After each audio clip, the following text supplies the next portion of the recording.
guys, Matt from Wishful Thinkerz here, and welcome to the Talks&Gambits podcast, episode 4. The gambit is that people spend time to talk to me. Today on the podcast, we have Mr. Wilhelmi, and today, how are you doing, Mr. Wilhelmi? I'm doing fine. I just got stuck in an elevator going from the first to the second floor. That's embarrassing, and the fact that I did it twice makes it even more so. So here I am. Let's roll. So, what's your occupation?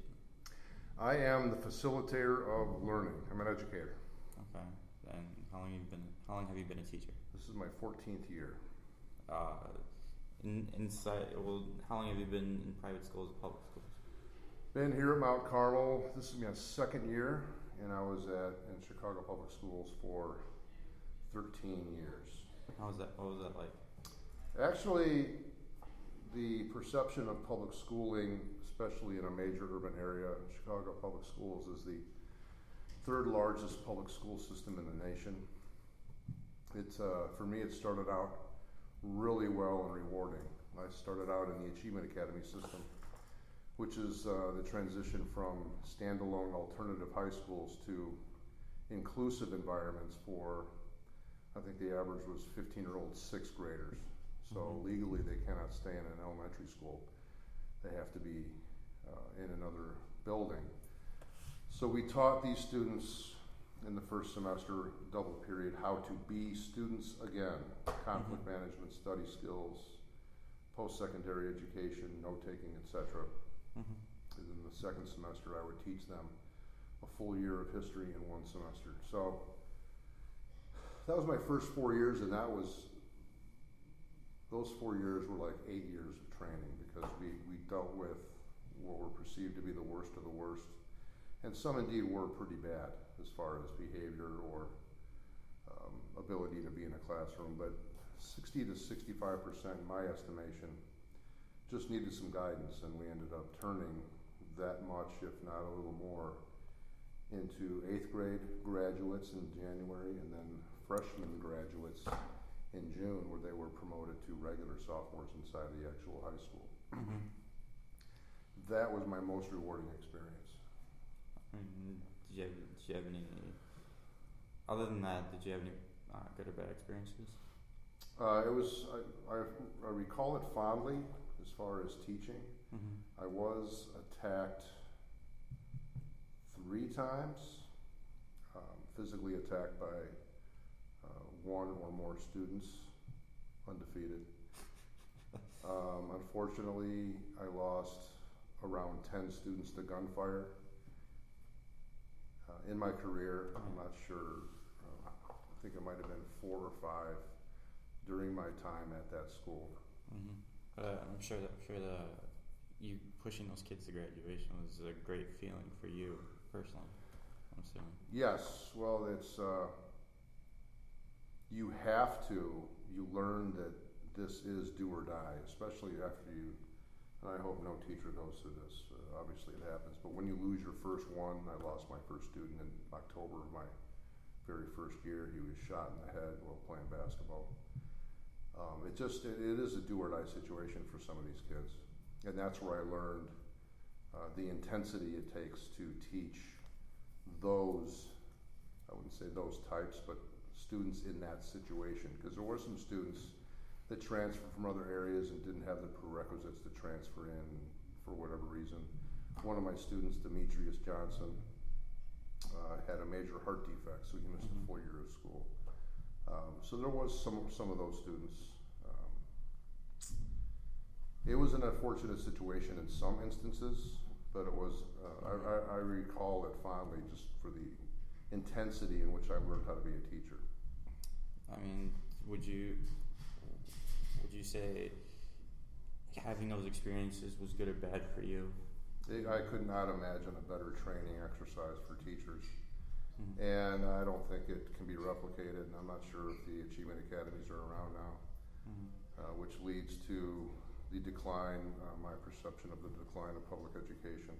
My first 4 years were absolutely great, except for some administrators that there was some change in pedagogy, and there's too many people answering to too many other people.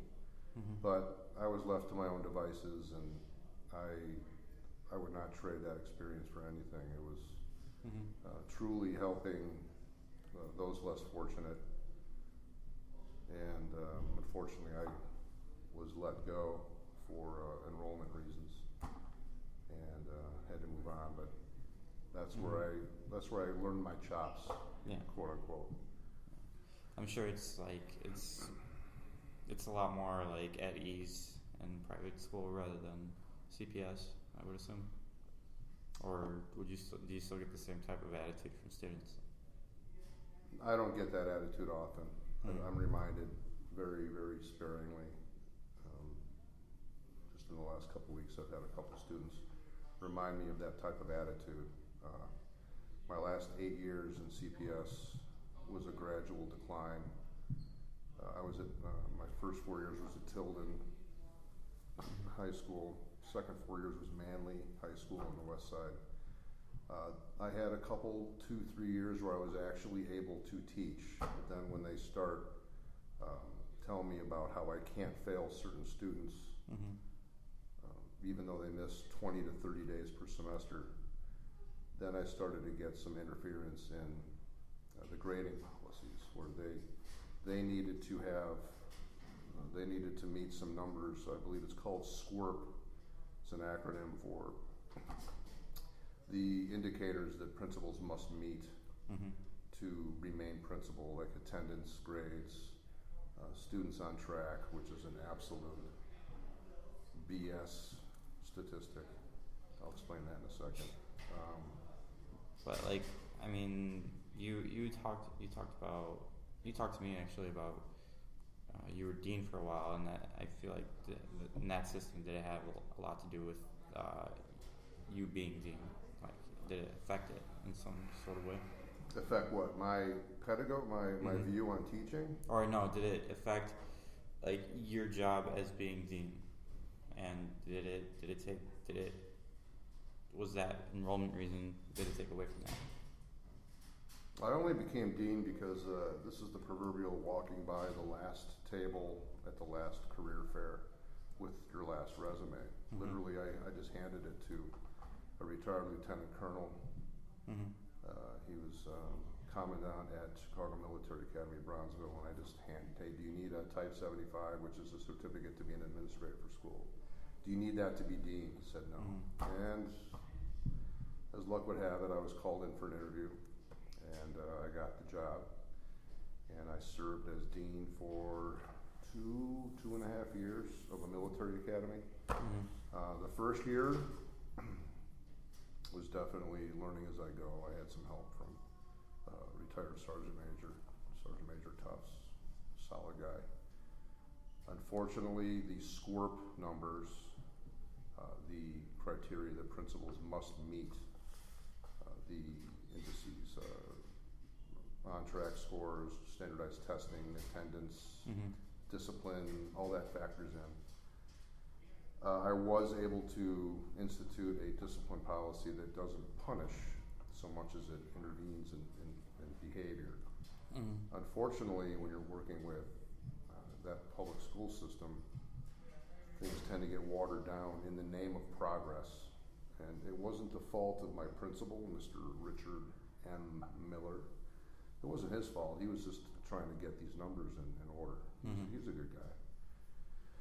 But when you can't discipline, when they just won't show up for detention, when parents question your motives, when you're only trying to help their child, intervene and help them with behavior, when you are not allowed to send students out of the room for any reason,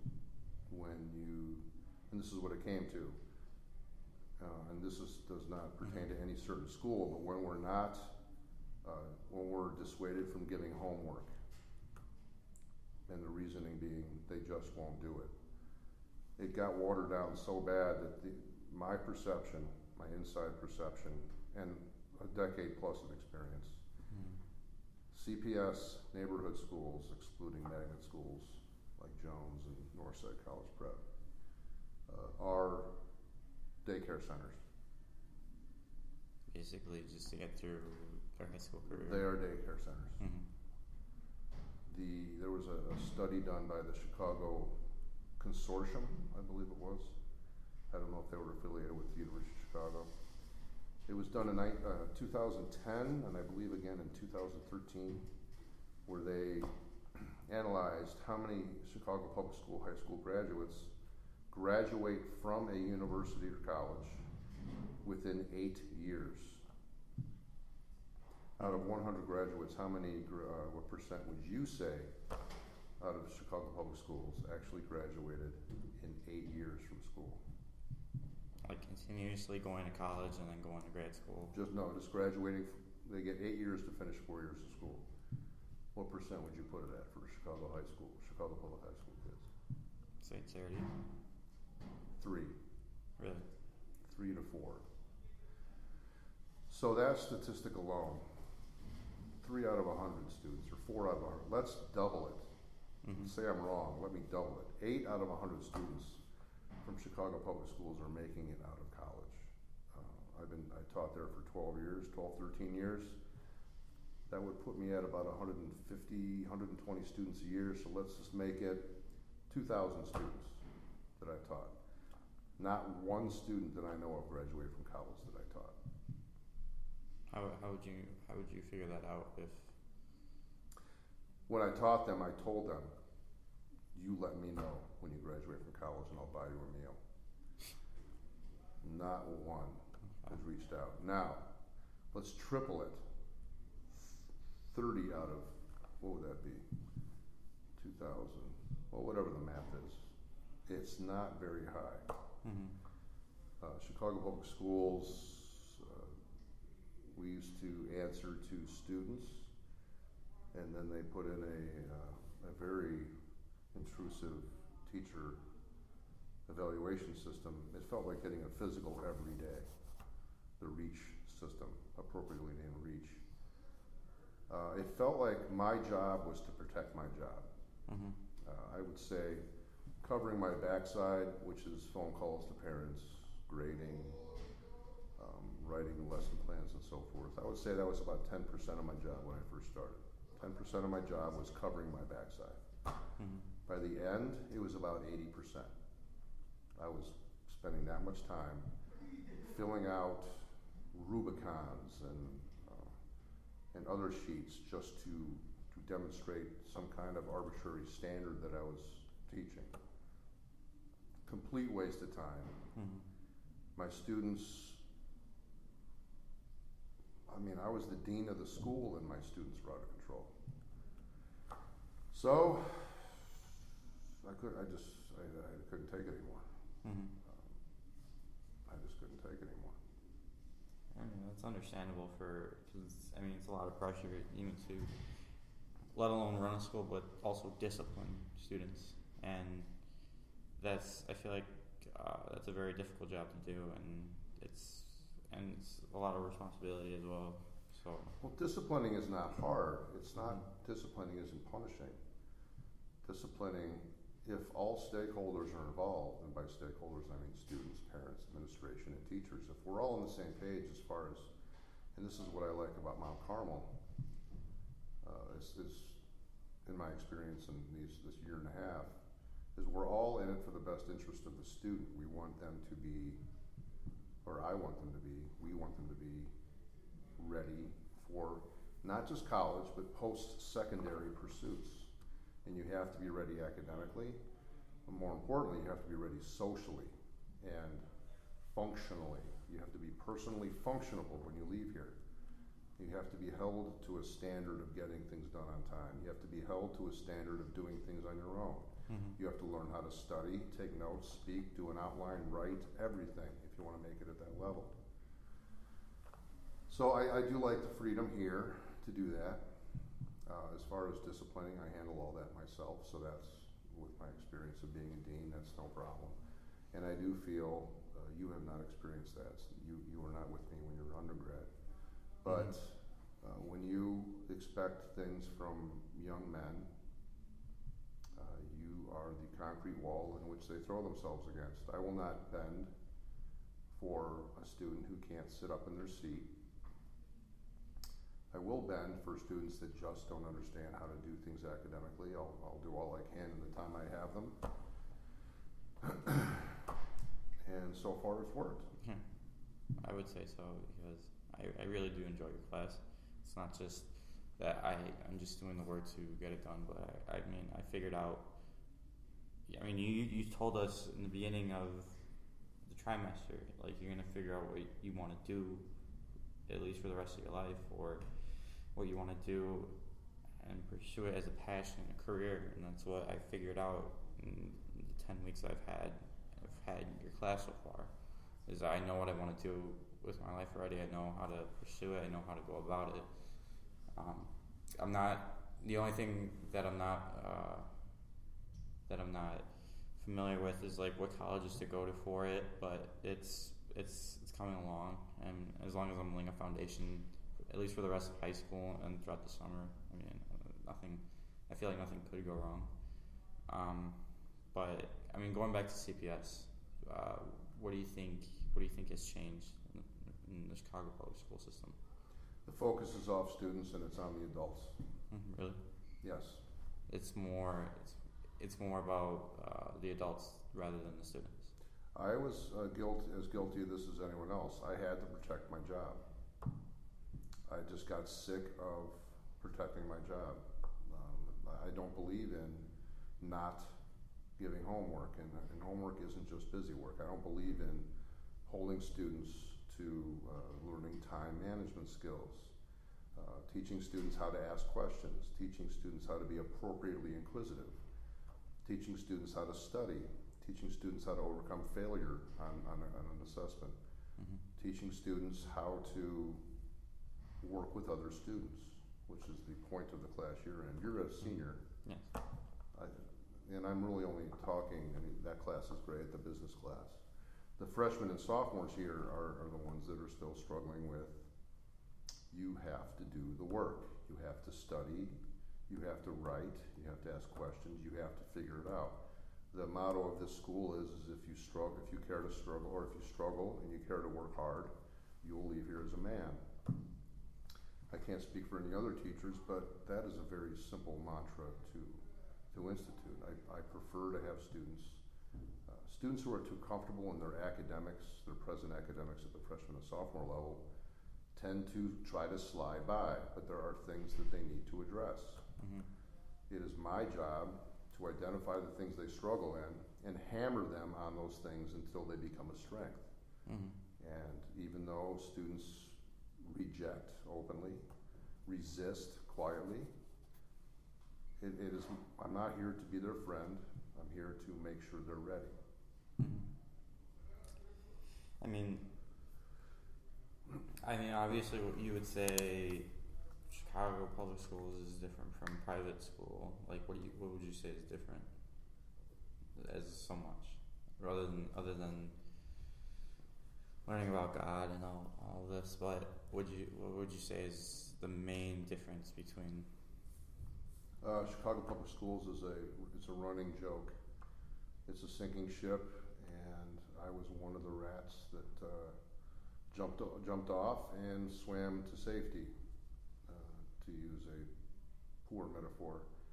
But people are there to save their jobs right now, and if you are asked to do something that you don't believe in, you have to do it anyway. I resisted when I was in the Achievement Academy, and I was let go. I resisted when I was at Manly High School because they were changing my grades. I was let go. And I just didn't have the fight in me. Not to say I quit, but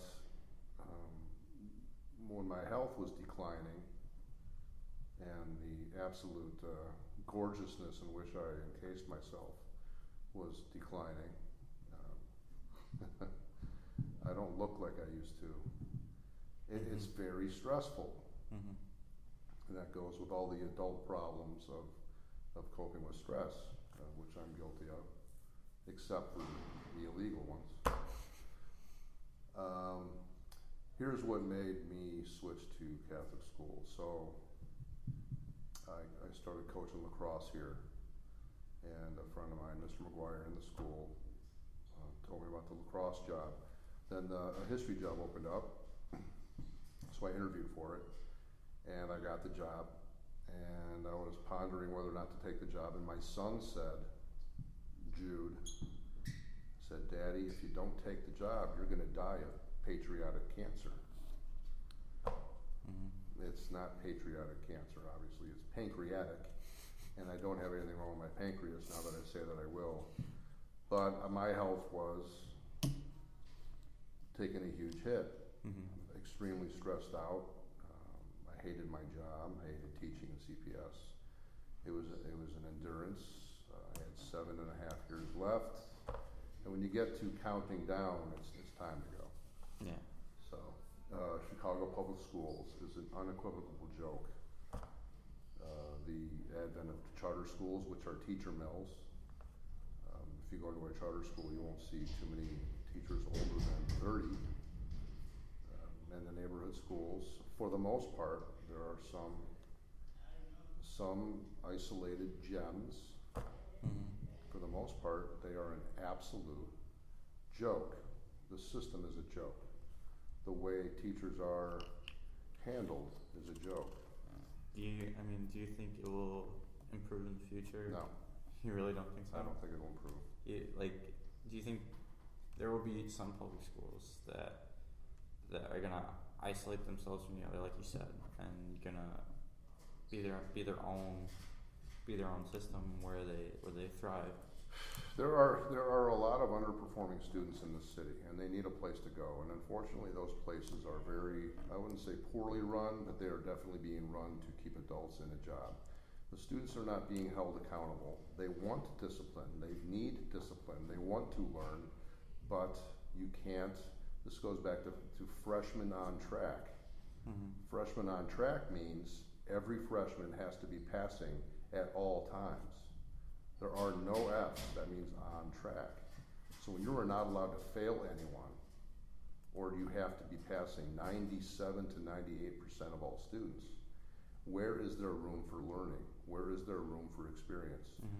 If they're always passing and they think they're a good student, what motivates them to get better? Because when they get to college, they get a big, fat hand slapping them away. Because if you don't do life, life is going to do you. And if these kids are not being educated correctly, and life doesn't care, colleges don't care, you are gone. That's a crime, what Chicago Public Schools is doing to these kids. Then you have the selective enrollment, like Whitney Young, Peyton, all those schools. They are truly selective, and those teachers, I student taught at Whitney Young, those teachers think their poop don't stink, but those are not. There are some real teachers there, but that isn't real teaching. You see, the neighborhood schools where I worked, we're like a bus. The magnet schools are like a taxi. Taxis pick up who they want. Buses take everybody. So if you can stand in front of students that you have no choice in taking and teach them, that's teaching. Being in a magnet school and teaching the ones that have been selected for you, you're just facilitating their inevitable rise to secondary education. Again, some of those teachers are great. Most of them think that they are above teaching. I'll tell you what, neighborhood teachers can teach in magnet schools. Magnet school teachers could never make it. Most of them could never make it in a regular school. I would say so, because I view some of the teachers here at Mount Carmel, and some of the students are selected, some of them aren't, but I don't think they could make it in a public school. I don't think they would last even a year. At most. Well, that's kind of part of it, but the thing I like about this school is they do take everyone. I do enjoy teaching all levels. I enjoy seeing the light go on for some students. Some of these students remind me of not the Achievement Academy students, but maybe the Achievement Academy mindset, in that I'm coming into Mount Carmel. I believe I'm this sort of student, And what I like doing with the freshmen is sorting them out and giving them skills to work on. And by the time I'm done with them, or we're done with them as a teaching staff, then we take the rough product and refine it as much as possible. And there's a drastic difference between the freshmen I've taught and the sophomores that leave me anyway, and this goes for the entire teaching staff.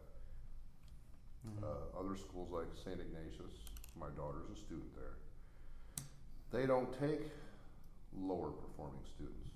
They only take the best. Again, I'm paying for that education. $14,000. No. It's like up toward 25 when you consider everything. We are actually teaching here. The teachers I've run into at Ignatius, the few, don't know what they're doing. And it's very few that I've run into. But I'm proud of working with every kind of student in this environment because I get to help people, which is the first question you asked. What am I? I am an educator, not a teacher. Facilitator. I mean, I know you see education as a serious thing, and you see education as very important in your life. I mean, what do you think? What do you think should be changed about education, or not talking about CPS? I'm just saying education in general. What do you think should be changed, or what do you think should be brought to attention in terms of helping students pass and feeling good that they passed and go on to college? Here comes an idealistic approach.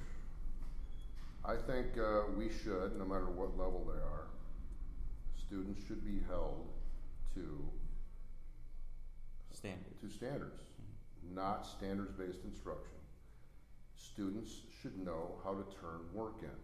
They should be held accountable. They should master the basics, build a foundation. They should not be promoted if they don't pass. Keep them behind. Give them some motivation. So it takes a kid an extra year or two to finish, but they will finish high school actually finishing high school. We should actually teach them, no matter where they come from. Teach them, hold them accountable, and what I'm suggesting is we actually grade them. You are not performing at grade level, so you are going to fail this grade level, and you'll have to repeat. That will give them motivation to do better the next time.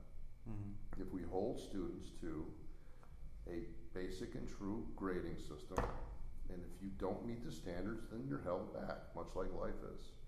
But when we arbitrarily pass students along, social promotion, we are committing a crime to those young people. Because I'll give you an example from my past. Mr. Jacobs, Bridgman High School, chemistry teacher, made me feel like I was a better chemistry student than I really was. So I left high school confident that I would become the doctor that I had tested as a youngster.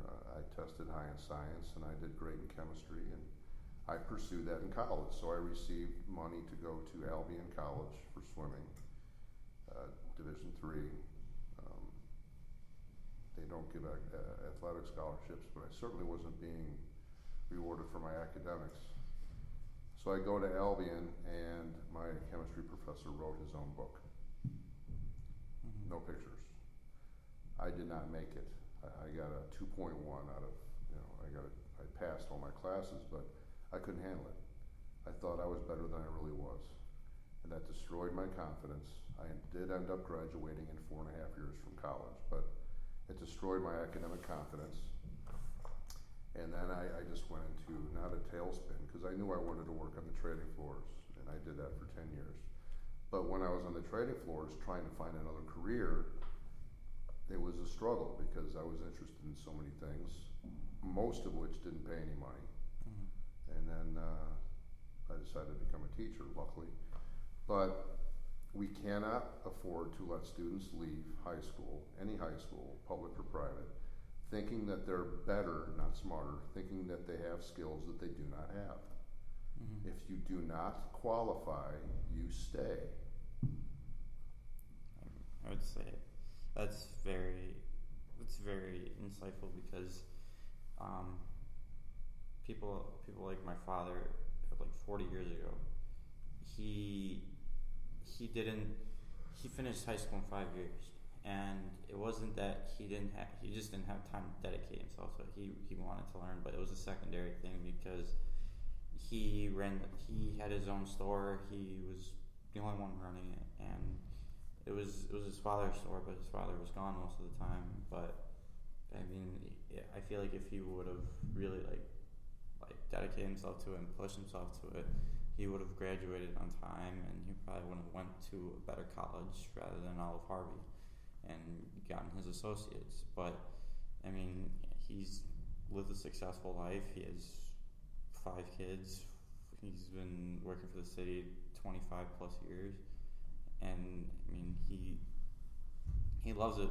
But sometimes he wishes he went to school, and that's the hard thing, is that like he took an EMT class, and out of the 12, there was 12 get selected out of 35 for that EMT class, and he studied so very hard, and he would go and see my brother sometimes, and when he was going to Yale, because all my siblings graduated from Obnoxious.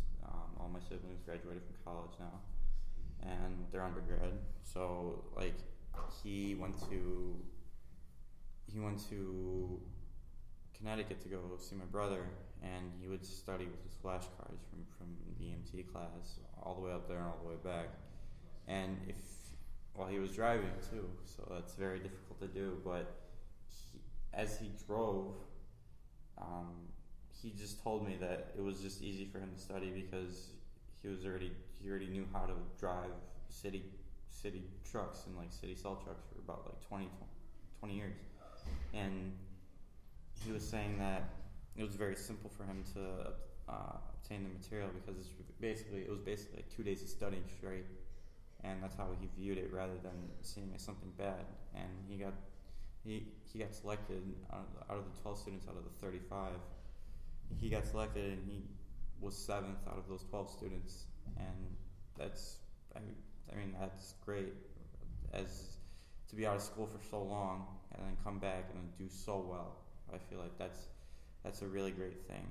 But I mean, for people that have grew up in the 70s and 80s and 90s, do you think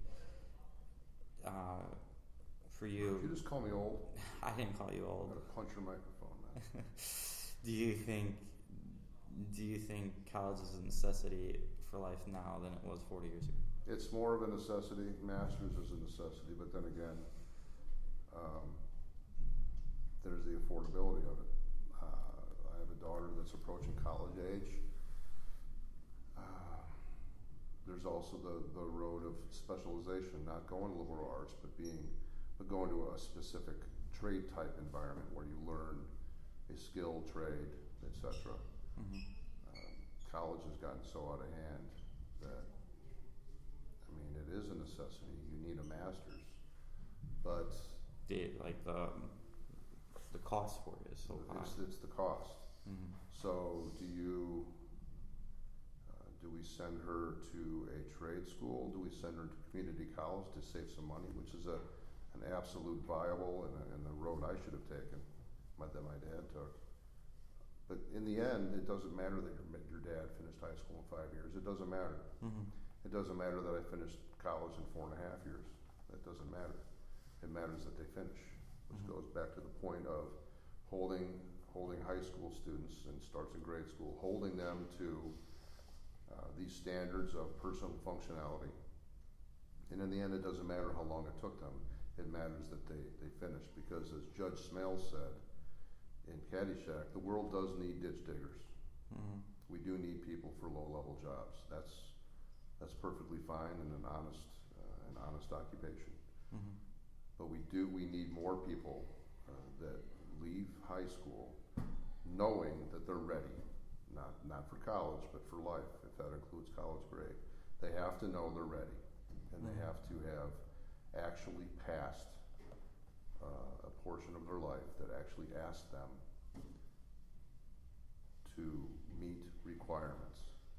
When we socially promote people, we are throwing them into an empty existence. When we throw them out of the nest of high school, most die, hardly any fly. We're pushing them out the door with little to no skills. The happiest day of your life should not be high school graduation. Why do you say that? Because high school graduation is the starting line, not the finish line. That is the ticket to open the door.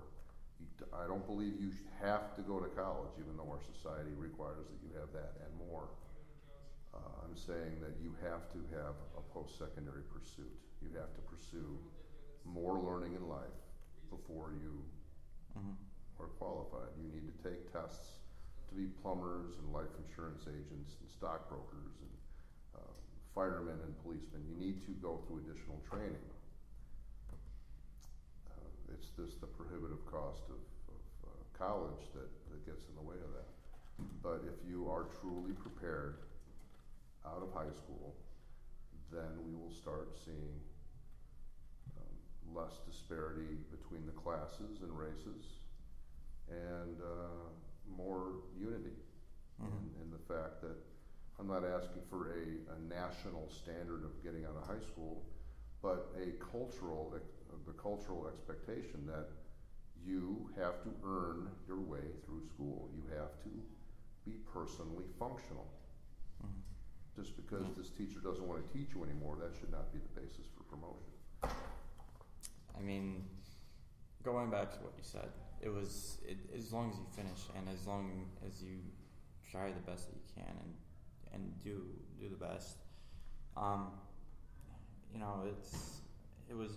It's been brought to my attention multiple times to just finish and just to do well.